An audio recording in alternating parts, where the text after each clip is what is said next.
Dans cette vidéo, on va suivre durant 24 heures l'entraînement du 3e régiment du génie, un régiment de l'armée de terre dont la mission est l'appui des troupes par le déminage, la construction ou destruction de voies de passage et bien sûr l'appui au combat. J'ai suivi leur entraînement sur la base militaire de Mourmelon dans la Marne, un immense site de 18 000 hectares sur lequel je me suis déplacé avec un véhicule, disons, adapté à la situation.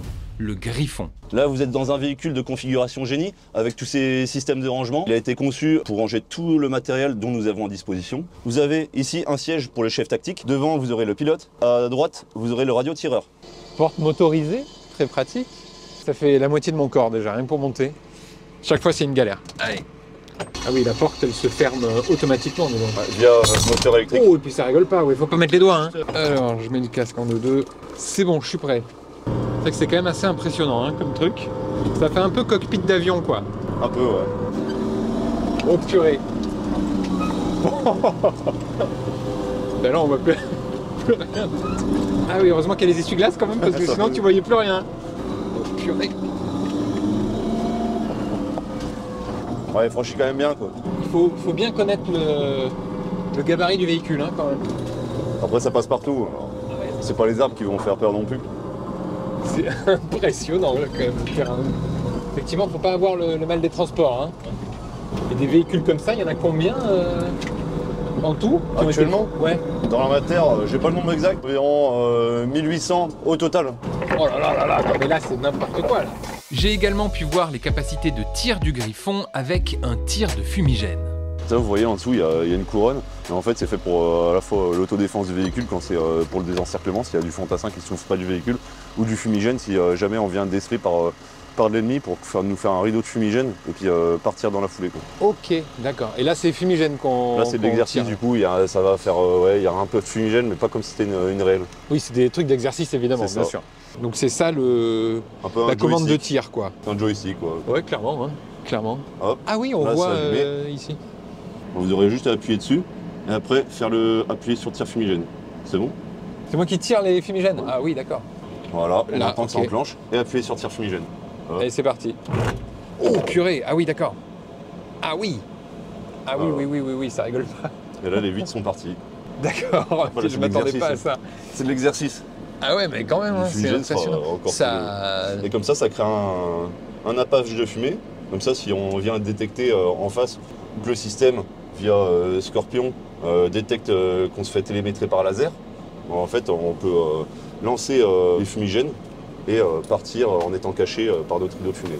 Après tout ça, j'ai enfin pu rejoindre le premier exercice d'entraînement. Donc là, l'idée, en fait, on a un trinôme qui est en progression, en patrouille ou en reconnaissance dans une zone, qui va être pris à partie par l'ennemi, soit l'un des militaires amis, soit l'ennemi est blessé. Et donc, quand bien même c'est l'ennemi, il va falloir lui porter les premiers secours.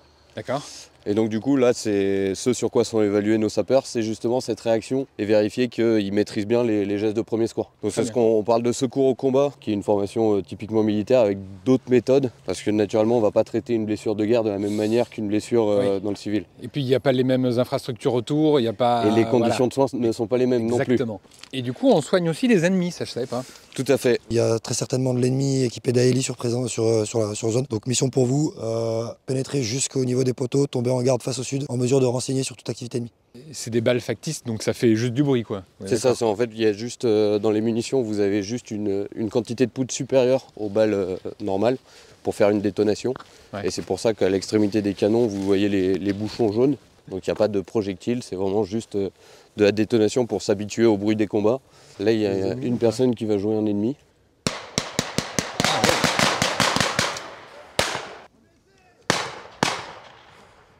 Donc là, vous voyez, l'ennemi est blessé. On ne sait pas, il y a peut-être encore de l'ennemi dans la zone. Ouais, donc il sécurise le périmètre. Lima 1, 15h59, 31, TVM. Vous voyez, le chef détachement qui fait remonter son compte-rendu à son supérieur, pour que son supérieur, qui n'est pas forcément physiquement avec lui, soit au courant de sa situation. Surtout qu'il y a eu une prise à partie, il y a de l'ennemi.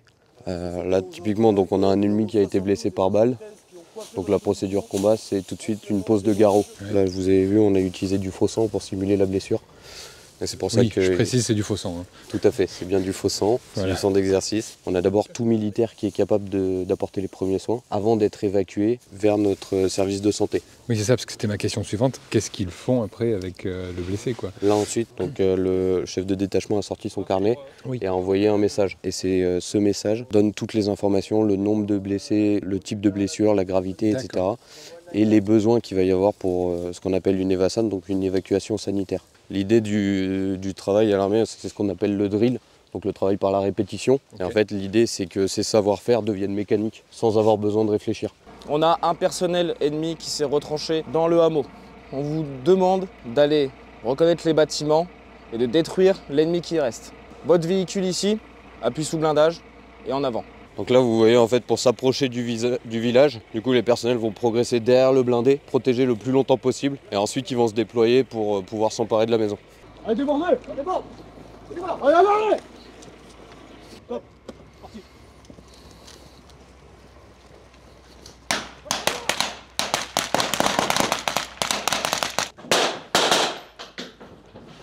Compte rendu. Ok. Donc là, le but de l'instruction, c'est de retravailler vos savoir-faire en fouille opérationnelle complémentaire. Sur cette zone, il y a eu des combats. Hein. La zone, elle a été prise par les Alliés et nous, maintenant, on recherche s'ils n'ont pas laissé derrière eux de l'armement, des documents, etc. Ressources. Ok, c'est quoi? Armement, lance-roquette. Pareil, photo, numéro de série aussi. Il y a une cache. Il y a une cache? Ok. C'est une ouverte. Tu fais gaffe qu'il n'y a pas de piégeage. Si c'est safe pour toi, Pas de tu ouvres. piégeage. Ok, ouvre. Pas de ressources. Pas de ressources? Ok, on sort. Vas-y. Stop. Ok, à 3 tu ouvres. 1, 2, 3. Ok, ressources. Ressources. Il y en a un qui descend. Tu fais gaffe où tu mets les pieds. Ok, récupération des ressources. Qu'est-ce que tu vois? 2 lanceurs Ok. et un HK. Ok, mesure de sécu sur le HK. J'ai. Donc on a travaillé le combat en zone urbaine, on a travaillé la fouille, on a travaillé le secours au combat. Alors on a monté un exercice avec mon adjoint où les groupes vont restituer tous ces savoir-faire. D'accord, les 3 exercices qu'on a vus. Exactement, en un. L'intérêt, ça va être donc de traiter l'ennemi, soit de le capturer, soit de le neutraliser. Dans un autre bâtiment, il y aura du piégeage. L'intérêt, ça va être de voir s'ils seront capables de déceler le piégeage pour pouvoir le neutraliser. Ok. Ce qui est encore une fois une spécificité du génie, la neutralisation du piégeage. On va progresser sous blindage, ok? Là, ce que je vais vous demander, c'est de me rapprocher au plus proche de la maison. C'est-à-dire que dès que tu arrives au niveau du bâtiment en béton, tu stoppes là, tu me gardes les 2 maisons en visuel avec ta doucette, ok? On blablate pas. Ok, je veux que tu priorises visuel sur ces 2 maisons. Tu me fais un 3-6 autour pour les reconnaître. Ok, j'ai besoin que tu me dises s'il y a une deuxième sortie sur ce bâtiment. Ok, pour nous, renseignement avéré. On a eu visuel sur un personnel qui est rentré dans le premier bâtiment. Donc minimum, un tango. C'est bon pour ça? Ok, 2 sticks en place. Allez, c'est parti. Bras tendu. Ok, fenêtre à l'étage. Tu fixes la première, je fixe la deuxième. Attaque! Avance, avance, avance. Ok, allez, on décroche, à gauche, à gauche, à gauche. Allez, allez, allez. On y va, on y va, on y va.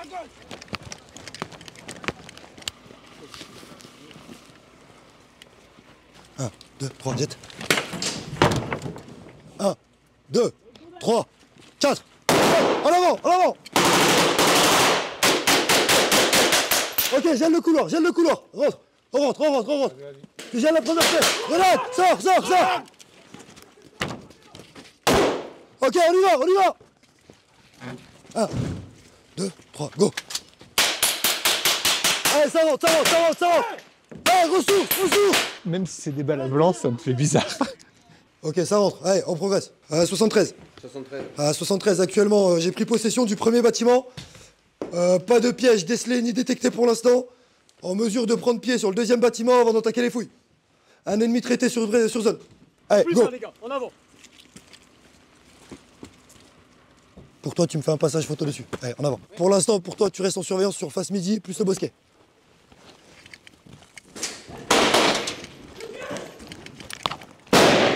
Allez, faut y aller, faut y aller, faut y aller. Allez, on y va. Ça rentre, ça rentre, ça rentre, ça rentre. Allez, ça rentre, ça rentre. Ok, on va partir sur la reconnaissance du bâtiment à l'étage.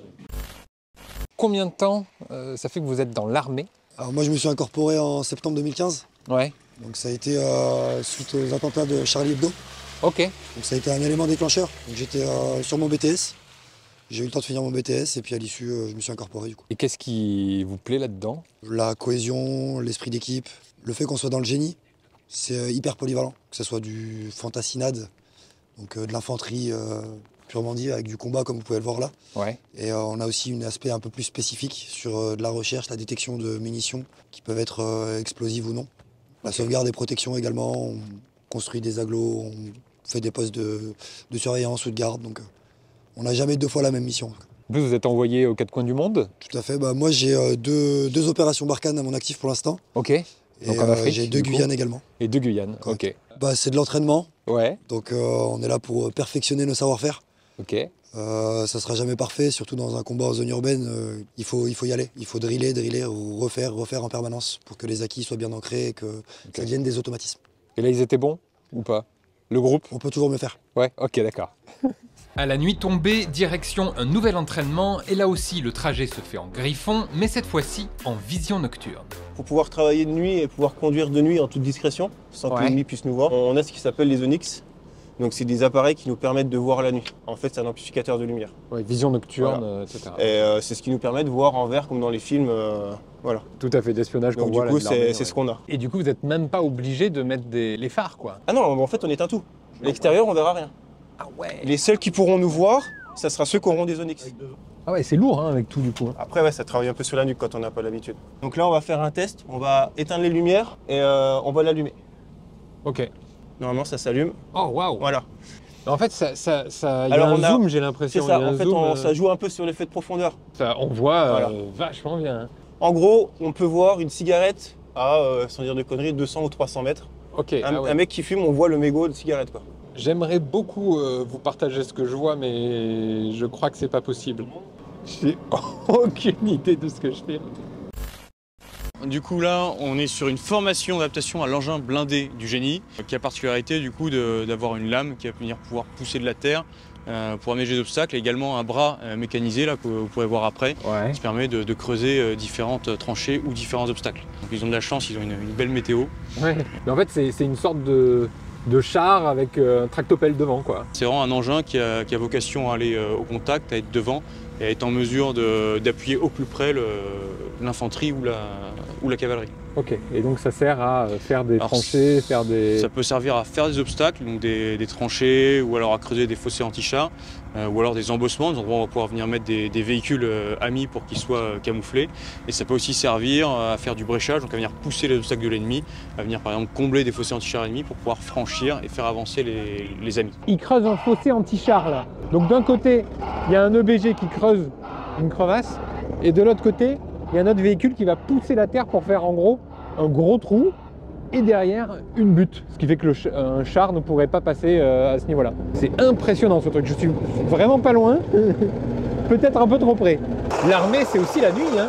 Nous on travaille tout le temps la nuit. Tous les obstacles qu'on va créer, on va les faire la nuit. Là il est 22h40 à peu près.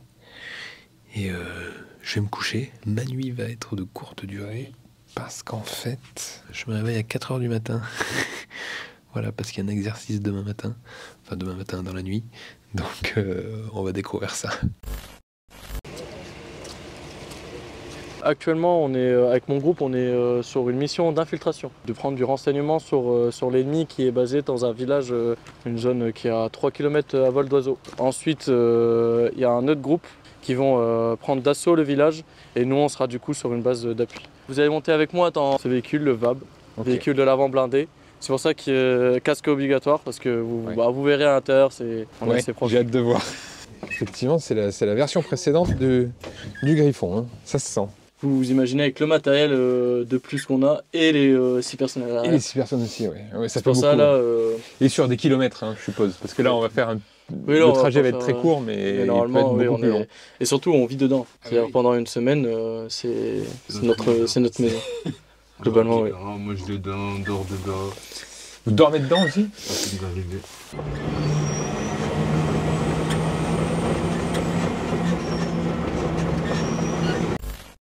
La phase d'infiltration a commencé, on est descendu du VAB, mais le problème c'est qu'on voit rien, on est dans la nuit complète. Donc je sais pas ce que je vais pouvoir filmer. Je vous mets l'audio au moins, que vous puissiez comprendre.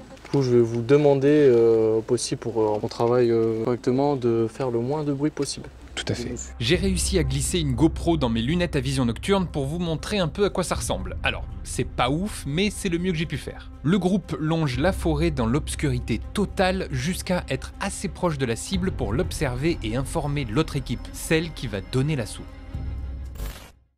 Là, j'ai laissé le groupe d'infiltration et je vais rejoindre celui du coup qui va essayer de prendre le village. Donc là, je suis de retour dans le VAB. Et je vais récupérer l'autre groupe.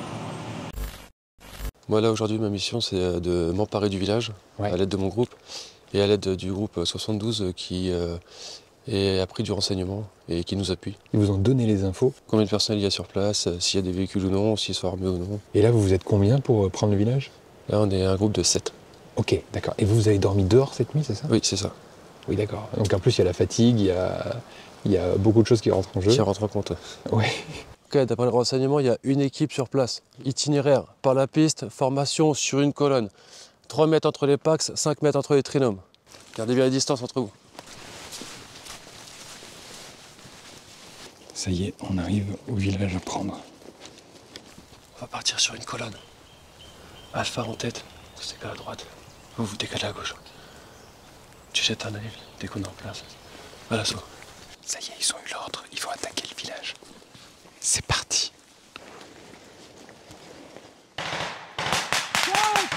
Oh putain, ça tire. Oh là là là.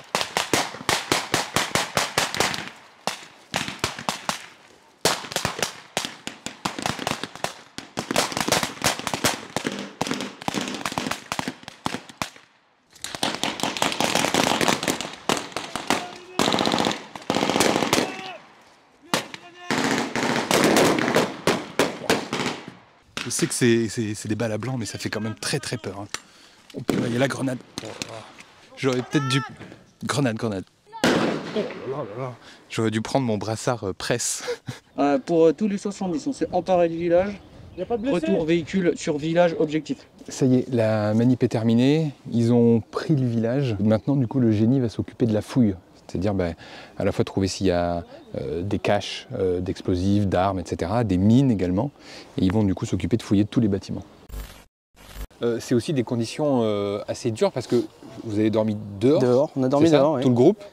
Toute la section. Toute la section, ouais. sous des bâches, etc., en plein milieu de la forêt. Oui. Levé à 4 h du mat pour pouvoir faire ça. Donc ça joue aussi parce qu'on sait que c'est physique, effectivement, comme métier, c'est très physique, mais il y a aussi quand même le mental et la fatigue qui jouent. C'était aussi ça l'idée de reproduire un petit peu... On travaille dans des conditions toujours difficiles. Une petite phrase qu'on redit souvent, c'est entraînement difficile, guerre facile. Ouais. Voilà, okay. C'est souvent dit, souvent répété, mais c'est assez logique. On se met dans des conditions un peu, voilà, on est trempé, on est fatigué, et ça nous oblige à chercher les ressources qu'on a dans nous-mêmes pour, sur l'action principale, sur la saisie du village, être à 100% et faire un combat, ce qu'on appelle un combat le plus propre possible. Ouais, c'était impressionnant. Hein. Direction le dernier entraînement avec, là encore, un trajet en véhicule, mais cette fois en EBG, l'engin blindé du génie, celui qui ressemble à un tank qu'on avait vu travailler de nuit. Vous mettez en tourelle, donc vous pouvez mettre les pieds dessus. Là-dessus, ok. Ouais, vous pouvez mettre les pieds là-dessus. Ok.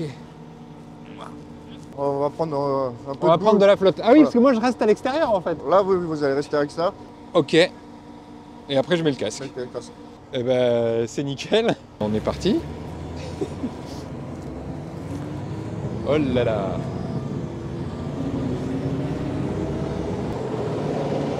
J'ai l'impression d'être sur le dos d'un immense animal. Ah ouais, ça défonce tout dans ce truc. Hein. Et le pilote est juste là. Vraiment, hein. Parfois je me demande qu'est-ce que je suis en train de vivre.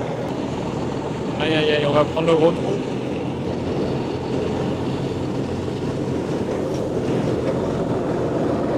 Et je suis suivi par un deuxième BG, il est au fond, je ne sais pas si on le voit, il est tout au fond.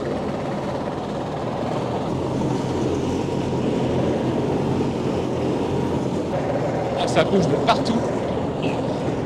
Oh. En fait, ça part en glissade, c'est très marrant. Incroyable, incroyable. J'ai l'impression d'avoir été à l'intérieur d'une machine à laver. Position essorage pendant 20 minutes. Extraordinaire expérience à vivre. Il y a un volant à l'intérieur, ça se passe comment? Oui, c'est un petit volant. Je peux voir? Oui, allez-y, allez-y. Ah ouais. Ah, c'est rustique hein, comme truc hein, à l'intérieur. Hein. Le volant est là. C'est un demi-volant. Ah d'accord, ok. Je le vois. Demi-volant. Ouais. Ici, on a pour les passages de vitesse. Ah ouais, ça là? Ouais, c'est ça qui nous permet de passer les vitesses avec ça. Ok, ah ouais, c'est spartiate à l'intérieur. Hein. C'est-à-dire que... c'est son petit environnement. Aujourd'hui, on est parti sur une séance de tir dynamique. L'esprit par rapport aux entraînements que vous avez pu voir hier, c'est de restituer ce qui a été fait hier, mais sur du tir à balles réelles. Ah là, c'est balles réelles, ouais. Tout à fait. Ok, 71 pour vous, mission à partir de votre position, surveillance face midi, feu sur annonce du contact. Contact avant! Contact avant!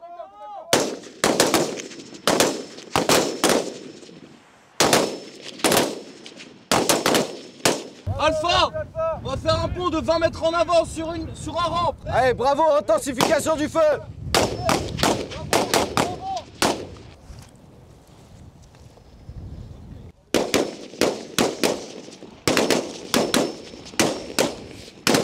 Bravo, reprise du feu.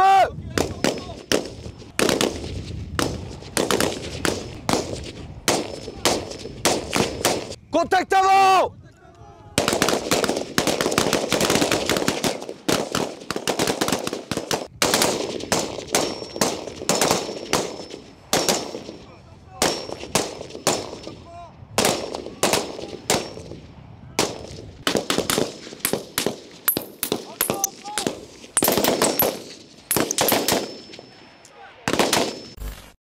Pour finir, j'ai pu m'entretenir avec le capitaine du 3e régiment du génie.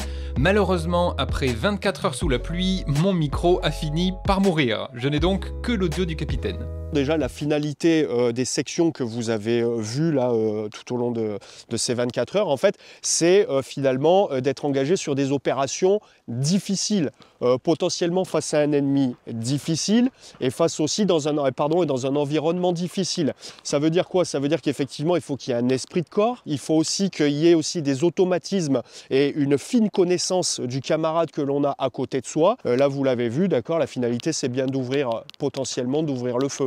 D'accord, et d'engager aussi sa vie.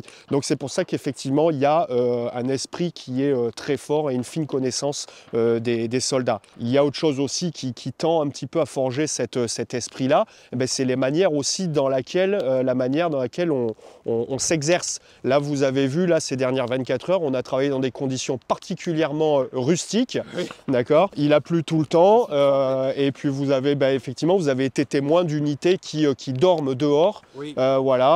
Qui s'aguerrissent, d'accord, donc ça c'est très important, et les soldats eux-mêmes ensuite apprennent à faire confiance en leur chef, vous voyez, et c'est ce qui fait un tout, d'accord, et c'est ce qui fait qu'après on peut emmener une unité en opération et en étant parfaitement formé.